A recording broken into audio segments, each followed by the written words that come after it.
The bakers of Weber's Bread present your all-star Western Theater. Drifting along, singing a song under a western moon.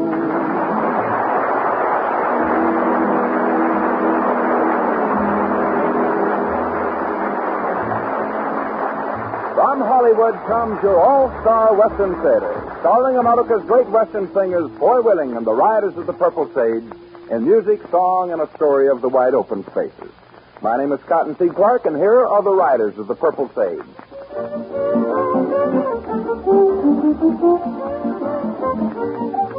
Yippee-yay, yippee-yay, at the break of the day, I ride along with a song in my heart on the way. I find that orphan angel and let it free. Out where the skies are blue, keep smiling down on me. When the sun goes to rest on the rim of the west, the moon above will return and the campfire will burn. To the stars above, I'll sing of my love with a faint bright symphony. You'll hear the sweet melodies in the sigh of the breeze, and all day long there's a song from the birds in the trees. When the stars come creeping into the sky, a lonely prairie lobo sings a lullaby. You hear the call of the wild in the twilight beguile. You hear them blend at the end in melodious style. When the echoes fade this sweet serenade, here's a sage bright symphony.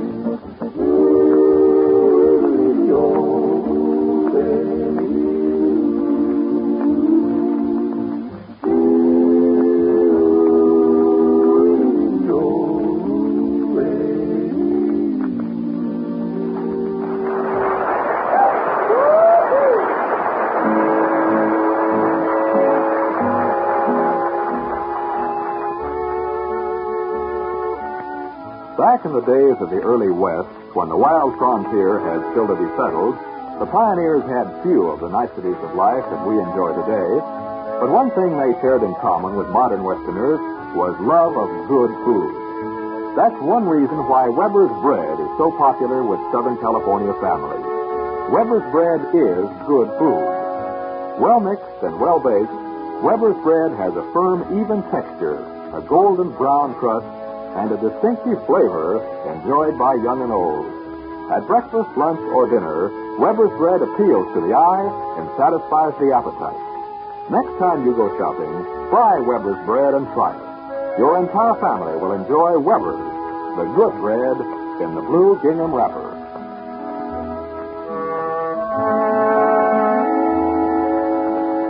Let's ride back through the years with the Riders of the Purple Sage as they sing another of those grand memory songs. From their saddlebag of familiar old Western ballads comes Wait for Me, Mary. He sat home in the still of the night with thoughts that were far away. He took a pen and he started to write just what his heart had to say. Wait for me, Mary, till the world will smile again, till the smile can smile again, and the dreams worthwhile again.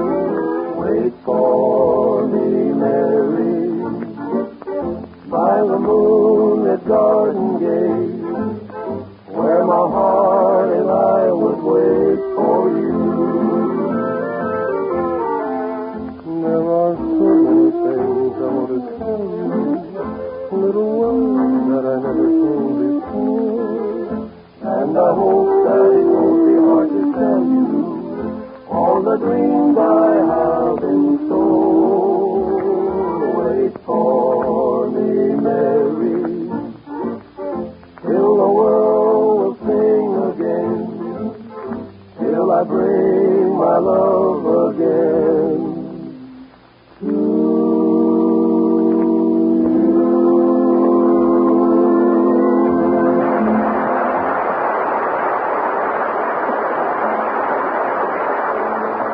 And now let's join our men of the West, the Riders of the Purple Sage, as they go drifting along toward another of their weekly adventures. Suppose we take them back to the old days, say, the 1880s, and see what happens when three easygoing fellows become involved in a murder. We find Foy, Al, and Jimmy riding toward Trail City. It's rather late at night, and they're tired, saddle-sore, and hungry. And not knowing exactly how much further their destination, they ride up to a lamp-lighted ranch house in the hope that they may get food and lodging for the night. Al, who is always elected to do the dirty work, is voted to knock on the door and make the necessary speech. Yes? Oh, howdy, ma'am. I wonder if, well, hello. Yes? What was it you wanted? Well, ma'am, me and my two buddies are looking to get something to eat and to be put up for the night. That is, if you'd let us pay for it. Well, I suppose so. Just a moment. Bob! Yeah, Jane, what is it? This gentleman and his two friends would like to put up for the night. We'd be mighty much obliged if you could feed us and give us a bunk for the night, friend. We're willing to pay you well. Well, I reckon it'd be all right. Never mind about the pay, though. Be glad to accommodate you. Oh, we'd sure appreciate it. It's been 8 or 10 hours since we've eaten, and our horses are mighty tired, too. Well, glad to help. Glad to help. Have your friends come in, and we'll stir up some food first. Well, thank you. All right, boys, come on in. Good. Right with you. Coming. I'll get something ready to eat. It won't take me long. Oh, my name is Floy, and this is Foy Willing and Jimmy Dean. Glad to know you, boys. My name is Bob Fletcher. Good to know you, Bob. Hey, Bob. Reckon we're lucky to find you folks still up. As a rule, we don't sit up this late, but my dad is riding in from Trail City, and we're waiting up for him. We hate to bother you people like this. Don't think nothing of it. Now, you must be mighty tired if you've been riding all day. There's a bucket of water and a pan there on the washstand if you want to wash up a bit. I'll put your horses up for you and see if I can fix you up a bunk for the night. That's mighty nice of you, Fletcher. Janie's getting some grub ready. I'll be back in a few minutes. Man, these folks are full of nothing but hospitality. Yeah, from all the hospitality they're showing us, you'd think we were long-lost cousins or something. I don't get it myself. Gosh, this water's cold. Yeah, especially since we're total strangers. Hand me that towel, Troy. Yeah. Well, you know, as long as we eat and sleep, I'm satisfied, though, you know. Yeah. Boy, I hope whoever's fixing that grub don't keep us waiting. Hey, you ought to see what's getting the grub ready. Man, she's as pretty as a spotted pup under a red wagon. Now, wait a minute. Don't go trying to flirt with the man's wife. Oh, I ain't, but that don't keep her from being pretty, boy. Of course, your supper's on the table. Wowie. You just ain't a whooping about her. What was that? Oh, no, nothing, ma'am. I was talking about a spotty pup I know. Oh. Well, I hope you boys don't mind things being cold. But it would take quite a while to make a fire in the cook stove, and I'm sure you're hungry. Oh, we sure are, ma'am. By the way, where did Bob go? Oh, your husband is putting up our horses' hay. You mean my brother? Your brother? Why, yes, I have no husband. Well, that's wonderful. I mean, that's too bad. Yeah. Better tighten up your cinch there, Willem. You're slipping. Well, right now you better eat. Yeah, that's the most intelligent thing that's been said yet. Then come right into the kitchen.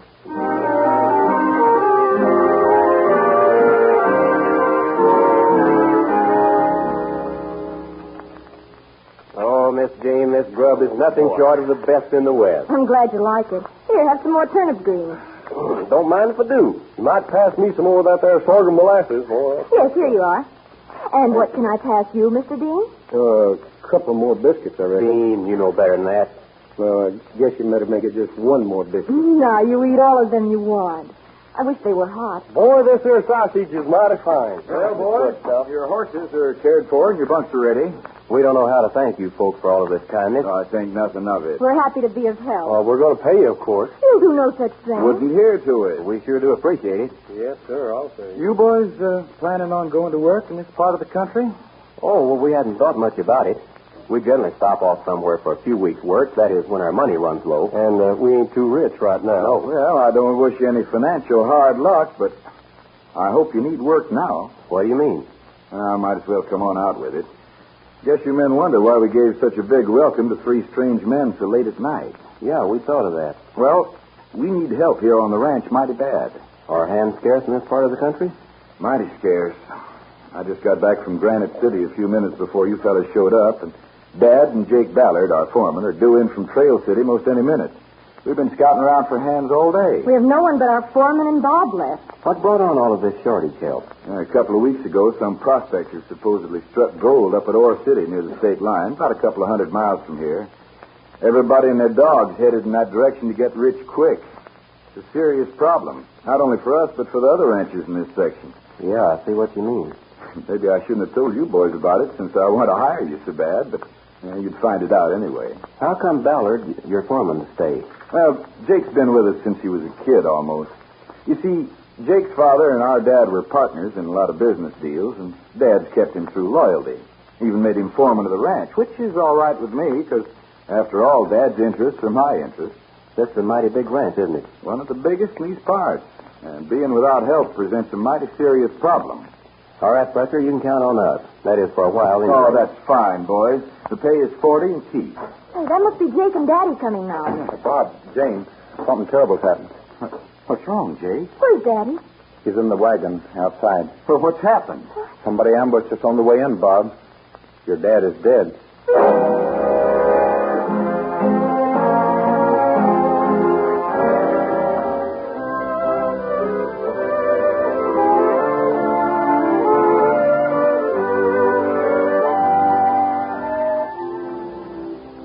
Well, Bob, I know how upset you and Miss Janey are. And we want to let you know that we're going to help you in every way that we can. Well, thank you, boys. Mighty nice of you.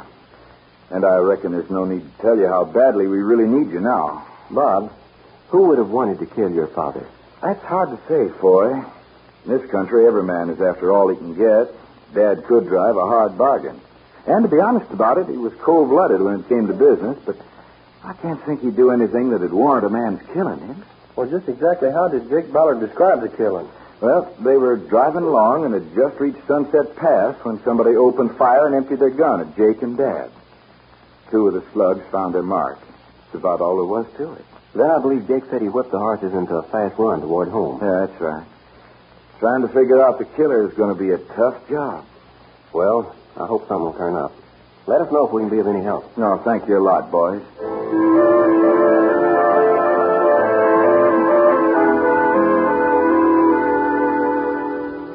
You know, there's something mighty strange about old man Fletcher's death. Now, don't tell us you got it all figured out. Yes, I have. Now, ain't that nice? Now you're going to get us mixed up in something that's none of our business. Well, who do you think done it? Jake Ballard either killed him or was in cahoots with the man that did. Are you crazy? Ballard was just like a son to the old man. Never mind what he was like. Remember when Jake came riding in with the old man's body? Yeah?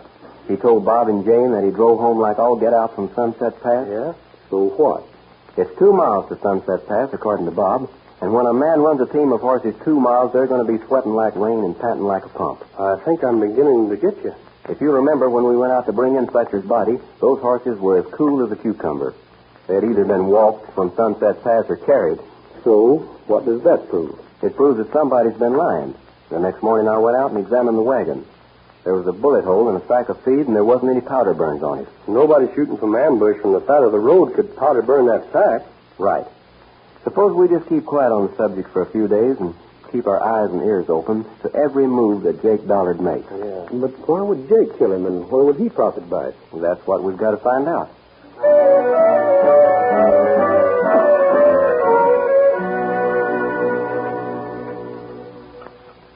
I got word from Lawyer Simpson today, Jane. He's back from the capital. I suppose he's heard about Dad's death, then. Yeah, said he was going to drop out to see us day after tomorrow on some business. Well, maybe he can throw some light on who might have had reason to kill Daddy. I hope so. Been giving me a lot of worry. The table is ready. You can call the boys. Okay, Janie. All right, boys. Supper's ready. Jake said he had something he wanted to discuss with us at supper tonight. I wonder what's on his mind. Hope he's not wanting to quit. Well, come on and sit right down, boys. Everything's ready. Thank you, Miss Jane. Say, if you boys don't mind, right after supper, I have something I'd like to discuss and like to have all you fellas present. Sure, we'll wait around, Jake. Good.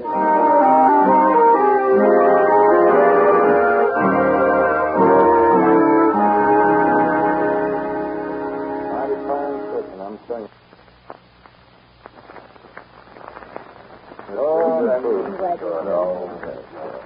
Well, Jake, what's on your mind? Bob, I have a letter here, and, well, I hadn't any idea of what its contents are. It was given to me by your father a couple of months before he was killed. He asked me not to open it until a proper time after his death, and then to do so in the presence of you and Janie and witnesses. I can't imagine what it's all about. Neither can I. Maybe it'll throw some light on who the killer is.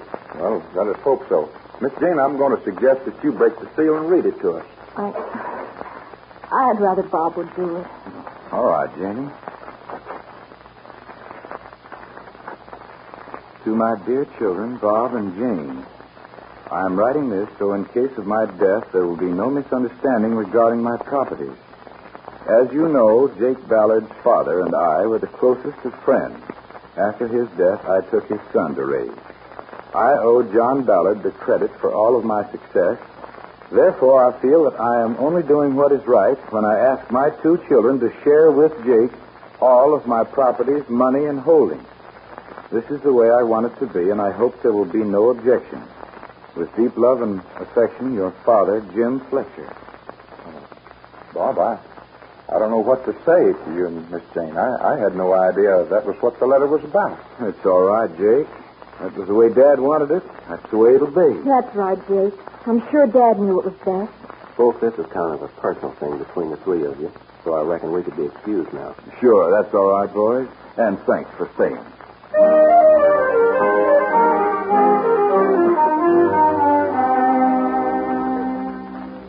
Now, I'm telling you, there's something powerful wrong about the whole thing, especially this Jake Ballard. It don't make sense to me.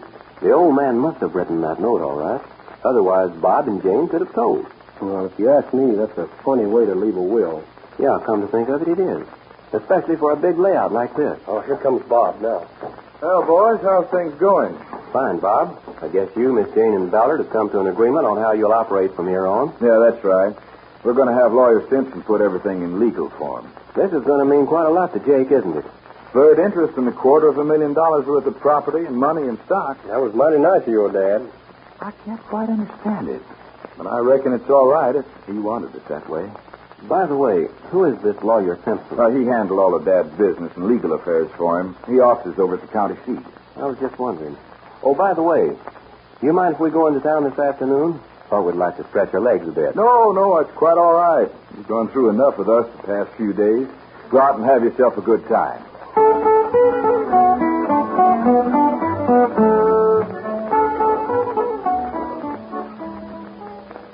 Mr. Willing, I'll expect you boys to keep this matter very confidential. It's highly irregular to show you such a document as this, but under the circumstances, I feel that I'm doing the Fletcher heirs a mighty big favor. You can trust us, Mr. Simpson. Now, what do you suggest? When you call on Bob and Jane tomorrow, insist that Jake Ballard be present. Also insist that we're present as witnesses. Leave the rest to us. Well and good. I'll see you two tomorrow afternoon. Right.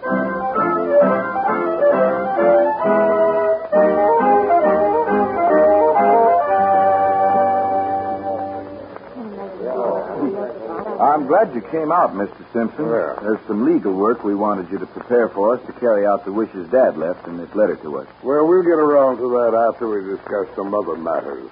Here comes Floyd with Ballard now. I'm glad you asked that Jake be present. After all, he is our partner in business now. Well, howdy, Lawyer Simpson. How are you? Oh, fine, Jake, fine. I'm glad you're present because there are a few things regarding Mr. Fletcher's estate that we should all understand. Oh, sure, certainly. Of course, you know how, I feel awful grateful for what Dad Fletcher did for me, Lawyer Simpson. Naturally. Mr. Willing. Yeah. I'd like to ask you and Mr. Sloy and Mr. Dean to serve as witnesses to this meeting and the things that transpire. Glad to be of help, Mr. Simpson. Jake, I have examined the letter left in your care by the deceased, and apparently it's genuine. You know, I can't help feeling, Mr. Simpson, that Dad Fletcher, he was a little too liberal toward me. But, of course, if it was his wish, then it makes me mighty happy. Well, I have here the last will and testament of the deceased, which I will read at this time. The will? I didn't even know Dad had made a will. Neither did I.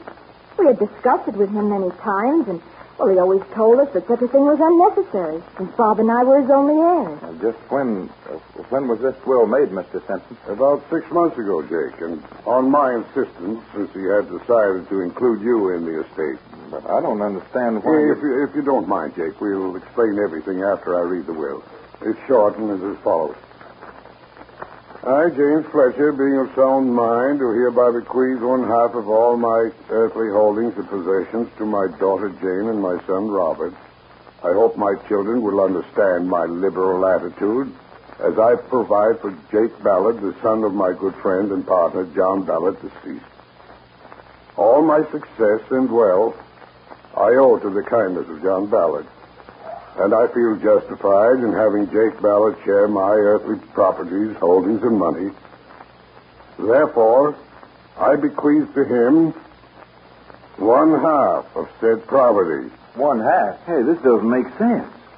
Bob, it makes mighty good sense. I agree with Mr. Willing. But why did he write that letter? Since the will was made out leaving 1/2 to Jake instead of 1/3. Get Jake to tell you why he wrote the letter. Why are you driving at that? You know, Jake. I'm in the dark about this thing, just as the rest of you are. Tell him, Jake. Now, look here. Then I'll tell him. The late Jim Fletcher trapped his own killer. I don't understand, Foy. Let Jake tell you. He killed your father. You're a liar. Don't reach for that gun. All right, Jake. Now take it easy. If you try anything else, you're going to get more than just a slug in your hand. I'm afraid there's some explaining to do here. All right, Bob. Jake forced your father to write that letter at the point of a gun. Your father made it look good, knowing that when the real will came to light, it would throw the blame on Jake. He then faked an ambush, killing after having shot your father in the back. It's too bad, Jake, that you didn't wait, because Jim Fletcher was even more liberal than you forced him to be.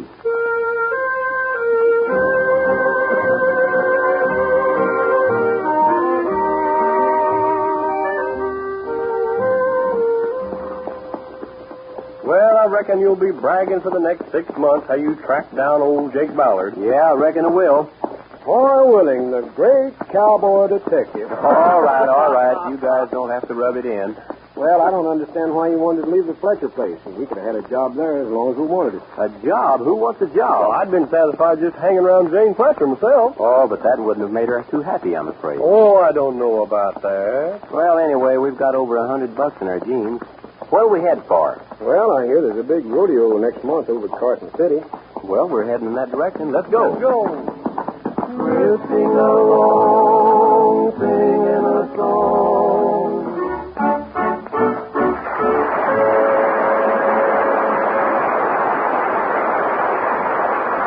Heard with the riders of the Purple Sage in today's story were Mr. Joe Granby as Lawyer Simpson, Miss Helen Gerald as Janie, Howard Culver as Bob. Your announcer was the killer, Jake Ballard. Now here is Foy Willing and the boys to bring you another of their Western heart songs. The new and popular love ballad entitled The Leaf of Love. The leaf of love, it's slowly falling like winter storm with rain and snow. You broke a heart in one short moment. The leaf of love is falling low.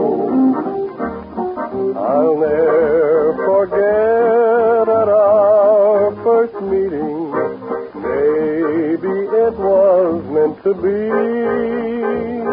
I didn't think you'd prove false-hearted and kill the soul inside of me. My stormy road I'm traveling on now. Where I will end, God only knows. A beaten rock along the river is quiet and peaceful where it flows. The leaf of love is slowly falling like winter storm with rain and snow. You broke a heart in one short moment. The leaf of love is falling low.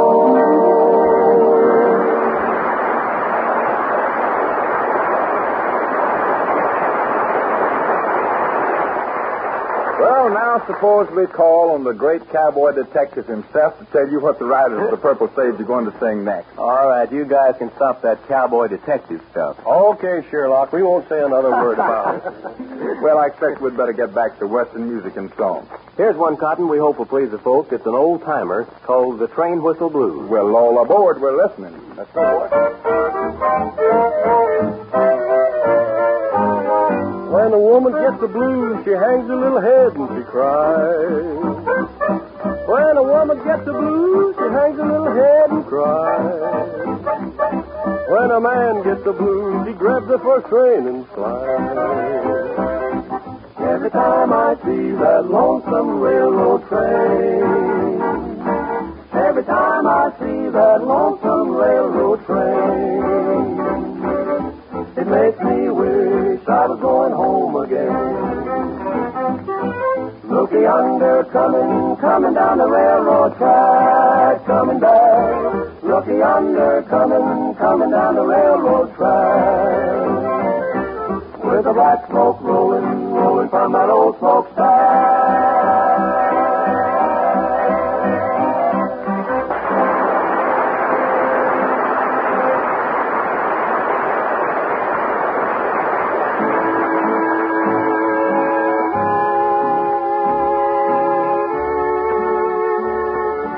It used to be that the great cattle kingdoms covered vast areas of unfenced rangeland, and a cattleman's closest neighbor might be 50 miles away.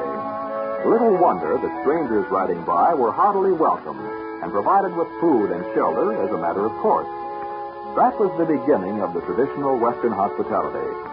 For the hostess who serves Weber's bread is certain that her guests and family alike will enjoy its freshness and distinctive flavor.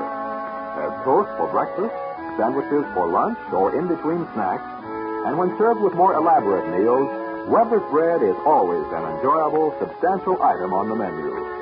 Buy Weber's bread when you go shopping. You'll find it on your grocer's shelves. The really good bread in the blue gingham wrapper.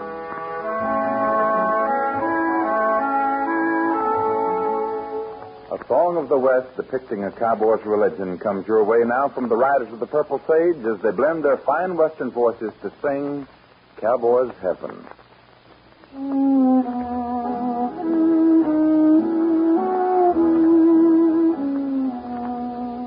Tonight I'm a tired, weary cowboy.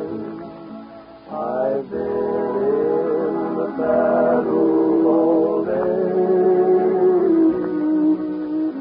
Searching the hills and the valleys for cattle that strayed away.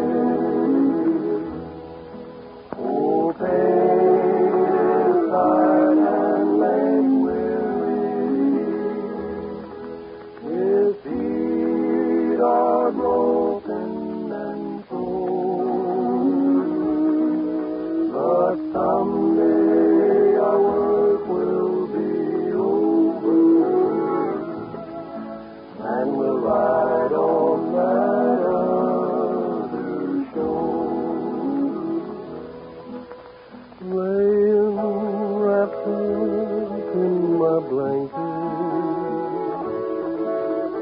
looking straight up in the sky, watching the white clouds sailing away up there on high. The stars are shining in heaven. It seems that they understand. They may be the souls of scout hunters who have gone to that promised land.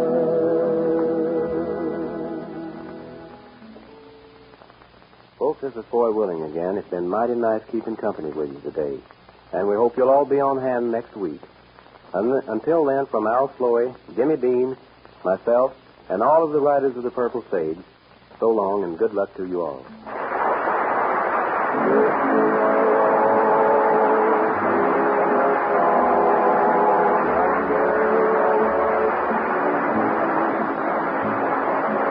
From Hollywood, you have heard your all-star Western theater. A V.M. Bear production starring America's great Western singers, Foy Willing and the Riders of the Purple Sage. My name is Cottonseed Clark.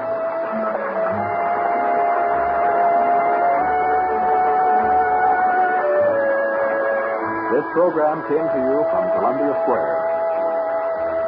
KNX Los Angeles, the voice of Hollywood.